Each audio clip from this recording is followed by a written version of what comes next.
ಕರ್ನಾಟಕ ರಾಜ್ಯದೊಳಗೆ ಭಾಳ ಅಂದ್ರೆ ಭಾಳ ಜಿಲ್ಲೆಗಳೊಳಗೆ ಈ ಥರ ಒಂದೊಂದು ಆಗಿನ ಕಾಲದ ಟೆಂಪಲ್ ದೇವಸ್ಥಾನಗಳು ನೋಡೋಕೆ ನಮ್ಗೆ ಭಾಳ ಸಿಗ್ತವೆ.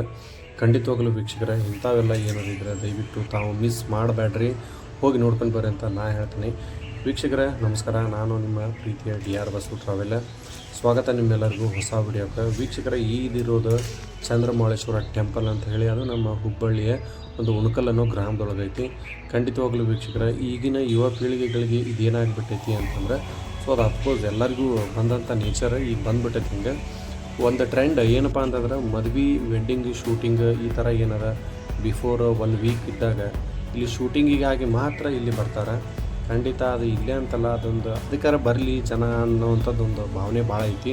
ಸೊ ಇದೇ ಥರ ಅಷ್ಟಕ್ಕೆ ಯೂಸ್ ಆಗೋವಂಥದ್ದು ಬೇಡ ನಮಗೆ. ಆಗಿನ ರಾಜಮನೆತನಗಳದ್ದು ಆಡಳಿತ ಮತ್ತು ಒಂದು ಈ ಥರ ದೇವಸ್ಥಾನನ ಯಾವುದೂ ಮೆಷಿನರಿ ಇಲ್ದನೆ ಯಾವ ಥರ ಕಟ್ಟಿದ್ರು ಅನ್ನೋ ಕ್ಯೂರಿಯಾಸಿಟಿ ನಮ್ಮ ಹತ್ರ ಇರಬೇಕು. ನೋಡೋಕೆ ಮಾತ್ರ ಭಾಳ ಚಲೋ ಐತಿ. ನೀವು ಕೂಡ ನೋಡಿರ್ಬೋದು, ಈ ಥರ ಬನಶಂಕರಿ ಆಗಿರಲಿ ಅಥವಾ ಬಾದಾಮಿ ಆಗಿರಲಿ, ಐಹೊಳೆ ಆಗಿರಲಿ, ಪಟ್ಟದಕಲ್ಲಾಗಿರಲಿ, ಇನ್ನೂ ಭಾಳ ಜಿಲ್ಲೆ ಒಳಗೆ ಇದೇ ಥರ ದೇವಸ್ಥಾನ ಸಿಕ್ಕಾಪಟ್ಟೆ ಅದಾವೆ. ಇನ್ನೂ ಲಕ್ಕುಂಡಿ ಒಳಗೆ 101 ಟೆಂಪಲ್ ಅದಾವೆ. ಹಂಪಿ ಒಳಗೆ ವಿರೂಪಾಕ್ಷ ಟೆಂಪಲ್ ಕೂಡ ಐತಿ. ಇದೇ ಥರ ಡಿಸೈನ್, ಇದೇ ಕೆತ್ತನೆ ಐತಿ ವೀಕ್ಷಕರೇ. ಬಾದಾಮಿ ಚಾಲುಕ್ಯರ ಅಷ್ಟು ಆವರ್ದ್ರ ಶ್ರೀಮಂತರಾಗಿದ್ದರೆ ಆಗಿನ ಕಾಲದಾಗ. ನಾನು ಹೇಳಕೊಂತಿರೋದು 700-800 ವರ್ಷಗಳ ಹಿಂದಿಂದ ವೀಕ್ಷಕರೇ. ಖಂಡಿತ ನಮಗೆ ಆಗಿನ ಸತ್ಯನ ಏನಾದ್ರು ತಿಳ್ಕೊಬೇಕಂತಂದ್ರೆ ನಾವು ಮೊದಲು ಇಂಥ ಟೆಂಪಲ್ಗಳಿಗೆ ಸ್ವಲ್ಪ ಭೇಟಿ ಕೊಡಬೇಕು.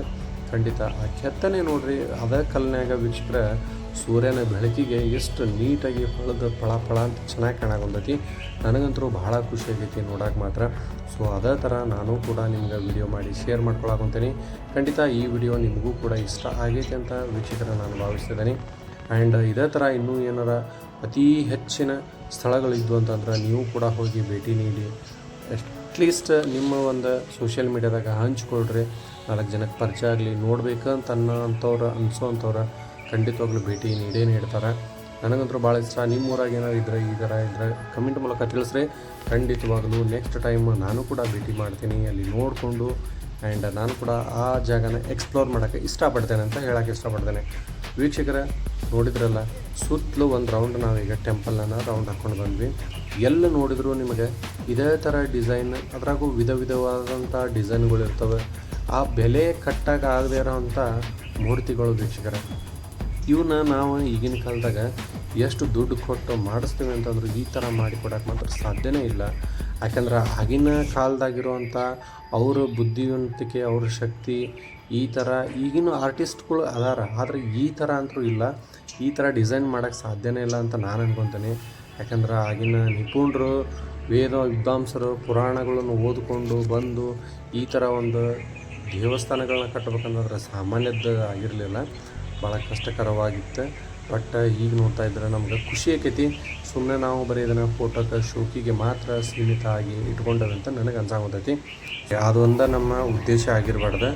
ಇದು ಚಂದ್ರಮೌಳೇಶ್ವರ ಅನ್ನೋ ಟೆಂಪಲ್ ವೀಕ್ಷಕರ. ಈ ದೇವಸ್ಥಾನದೊಳಗೆ 2 ಶಿವಲಿಂಗ, 2 ನಂದಿ ಇದಾವೆ. ಬರ್ರಿ ಈಗ ನಾನು ನೆಕ್ಸ್ಟ್ ಒಳಗಡೆಯಲ್ಲೂ ಕೂಡ ನಿಮ್ಗೆ ತೋರಿಸ್ಕೊಂಡು ಬರ್ತೀನಿ. ಹೊರಗಡೆ ಅಂತರೂ ಬೆಳಗ್ಗೆ 8ರಿಂದ 9 ಗಂಟೆ ಒಳಗೆ ನಾನು ಬಂದಿದ್ದೆ ವೀಕ್ಷಕರೇ. ತಿಳಿ ಬಿಸಿಲು, ಎಳೆ ಬಿಸಿಲಿನ ಒಂದಿಗೆ ಈ ಚಂದ್ರಮೌಳೇಶ್ವರ ಟೆಂಪಲ್ ಫಳ ಅಂತ ಹೊಳೆಯಾಕೊಂತೈತಿ. ನೋಡೋಕೆ ಭಾಳ ಚಂದ ಐತಿ. ಹೊರಗಿಂತನೂ ಸುತ್ತಮುತ್ತಲು ವಾತಾವರಣ ಭಾಳ ಚಲೋ ಇಟ್ಕೊಂಡಾರ. ಈಗ ನಾವು ಗುಡಿ ಒಳಗೆ ಎಂಟರ್ ಆಗಿವಿ ವೀಕ್ಷಕರೇ. ಇದು ಫಸ್ಟ್ ನಂದಿ, ಒಂದು ಹೊರಗಡೆ ನಂದಿ ಕೂಡ ಐತಿ ನೋಡ್ರಿ. ಅಲ್ಲಿ ಒಂದು ಮತ್ತು ಎಂಟ್ರಿ ಆಗ್ತಿದ್ದಂಗೆ ಇನ್ನೊಂದು ಬರ್ತೈತಿ. ಇಲ್ಲಿ ಸೂರ್ಯನ ಕಿರಣ ನೇರವಾಗಿ ಬಸವಣ್ಣನ ಮೇಲೆ ಬರ್ತೈತಿ ವೀಕ್ಷಕರೇ. ಅದ್ಭುತವಾದಂತಹ ದರ್ಶನನ ನೀವು ಮಾಡಬೇಕಂದ್ರೆ ಬೆಳಗ್ಗೆ 8ರಿಂದ 9 ಗಂಟೆ ಒಳಗೆ ಬಂದರೆ ಖಂಡಿತವಾಗ್ಲೂ ನೀವು ಕೂಡ ಕಣ್ಣು ತುಂಬ್ಕೊಬೋದು ವೀಕ್ಷಕರೇ. ಖಂಡಿತವಾಗ್ಲೂ ಎಲ್ಲೋ ಒಂದಾಗಿರಲಿ, ಈ ಥರ ಟೆಂಪಲ್ ಇದ್ದಲ್ಲೇ ನಾವು ಹೋದಲ್ಲೇ ಒಂದಂತರೂ ಸತ್ಯ, ಡೆಕೋರೇಷನ್ ಆಗಿರಲಿ ಏನೂ ಇಲ್ದನ ಅಲಂಕಾರದಿಂದ ಅವ್ರ ಕೆತ್ತನೆಯಿಂದನೇ ನಮ್ಮನ್ನು ಆವರಿಸ್ಕೊಂಡ್ಬಿಡ್ತೈತಿ. ಆದರೆ ಖರೆ ಒಂದು ಸಂಗತಿ ಇಲ್ಲೇ ಬೇಜಾರಾಗುವಂಥದ್ದು ಐತಿ. ನಾವು ಎಂಥ ಟೆಂಪಲಿಗೆ ಹೋದರೂ ವೀಕ್ಷಕರೇ, ಎಲ್ಲೋ ಒಂದು ಹತ್ರ ಮಾತ್ರ ಇನ್ನೂ ಮೂರ್ತಿಗಳು ಚೆನ್ನಾಗಿದ್ದಾವೆ. ಎಲ್ಲೆಲ್ಲೋ ಆಗಲಿ ಏನು ಮಾಡಿಬಿಟ್ರೆ ಅಂದ್ರೆ ಕೈ ಇದ್ರೆ ಕಾಲಿರೋದಿಲ್ಲ, ಕಾಲಿದ್ರೆ ತಲೆ ಇರೋದಿಲ್ಲ. ಈ ಥರ ನಾವು ಎಲ್ಲಿ ನೋಡೋಕೆ ಸಿಗ್ತದೆ ಅಂದ್ರೆ ನಮ್ಗೆ ವಿರೂಪಾಕ್ಷ ಟೆಂಪಲ್ ಒಳಗೆ ಹೋದ್ರೆ, ಅಂದ್ರೆ ಹಂಪಿ ಒಳಗೆ ಅಲ್ಲಿ ಹೋದ್ರೆ ನಮ್ಗೆ ನೋಡೋಕೆ ಸಿಗ್ತೈತಿ. ಖಂಡಿತವಾಗ್ಲೂ ಈಗೂ ಕೂಡ ಎಷ್ಟೋ ಜನ ಅದನ್ನು ಗೌರ್ಮೆಂಟ್ನವರು, ಸರ್ಕಾರದವರು ಆಲ್ರೆಡಿ ಈಗ ಅದನ್ನು ಸ್ವಲ್ಪ ಮಾಡಿಫೈ ಮಾಡಿ ಏನೋ ರೆಡಿ ಮಾಡಿಟ್ಟಾರ.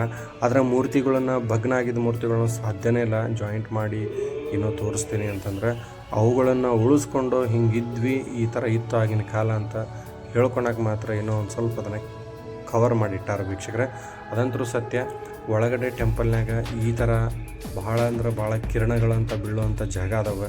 ನನಗೆ ಭಾಳ ನೋಡಿ ಖುಷಿಯಾಗೈತಿ. ಇಲ್ಲಿ ನೀವು ಕೂಡ ಬಂದಾಗ ನಿಮಗೂ ಕೂಡ ಅದು ದರ್ಶನ ಆಕೈತೆ ಅಂತ ನಾನು ಅಂದ್ಕೊಂಡೇನೆ ವೀಕ್ಷಕರೇ. ಈಗ ನೋಡ್ತಿರ್ಬೋದು ನೀವು ಇಲ್ಲೇ ಪೂರ ಒಂದು ರೌಂಡ್ ಹಾಕ್ಕೊಂಡು ಬಂದ್ವಿ. ಒಂದು ಹತ್ರ ಭಗ್ನ ಆಗಿದ್ದ ಗಣಪತಿ ಮತ್ತು ನಾಗದೇವತೆ ಕಲ್ಲಿತ್ತು. ಸೊ ಇಲ್ಲಿ ಯಾರೋ ಒಬ್ಬರು ಭಕ್ತರು ತೊಗೊಂಬಂದಿಟ್ಟಿರುವಂಥ ಗಣಪತಿ ಐತಿ. ಆ್ಯಂಡ್ ಈ ಕಂಬದೊಳಗಿರುವಂಥ ಡಿಸೈನ್, ಈ ಕಲ್ಲೊಳಗಿರುವಂಥ ಅದೊಂದು ಸುಂದರವಾದಂಥ ಕೆತ್ತನೆ ವೀಕ್ಷಕರೇ, ಮೈ ರೋಮಾಂಚನ ಅನಿಸ್ತೈತಿ ನೋಡೋಕೆ. ಬಟ್ ಇದು ನಮ್ಗೆ ಅದ ಹೇಳಿದ್ನಲ್ಲ, ಫೋಟೋ ಶೂಟಿಂಗಿಗೆ ಮಾತ್ರ ಸೀಮಿತ ಆಗಿಬಿಟ್ಟೈತಿ. ಸೊ ಇದು ಟೆಂಪಲ್ಲ ಭಾಳ ಅದ್ಭುತ ಅಂತ ನನಗೂ ಅನಿಸೈತಿ, ನಿಮಗೂ ಕೂಡ ಅನ್ಸಿರ್ಬೇಕು. ನೀವು ಕೂಡ ಹಾಗೇನಾರು ಇದ್ದಾಗ ಒಂದು ಸರಿ ಬಂದು ಭೇಟಿ ನೀಡ್ರಿ ಅಂತ ನಾನು ಹೇಳೋಕ್ಕೆ ಇಷ್ಟಪಡ್ತೀನಿ. ಖಂಡಿತ ಈ ವಿಡಿಯೋ ನೋಡಿ ನಿಮ್ಗೆ ಇಷ್ಟ ಆಗೈತೆ ಅಂತ ನಾನು ಬಯಸ್ತೀನಿ. ಇನ್ನೂ ಅತಿ ಹೆಚ್ಚಿನ ವಿಡಿಯೋಗಳನ್ನು ನಾನು DR ಬಸು ಟ್ರಾವೆಲ್ನಾಗ ಅಪ್ಲೋಡ್ ಮಾಡೇ ಮಾಡ್ತೀನಿ. ವಿಡಿಯೋ ನೋಡಿದ ಪ್ರತಿಯೊಬ್ಬರಿಗೂ ಧನ್ಯವಾದ.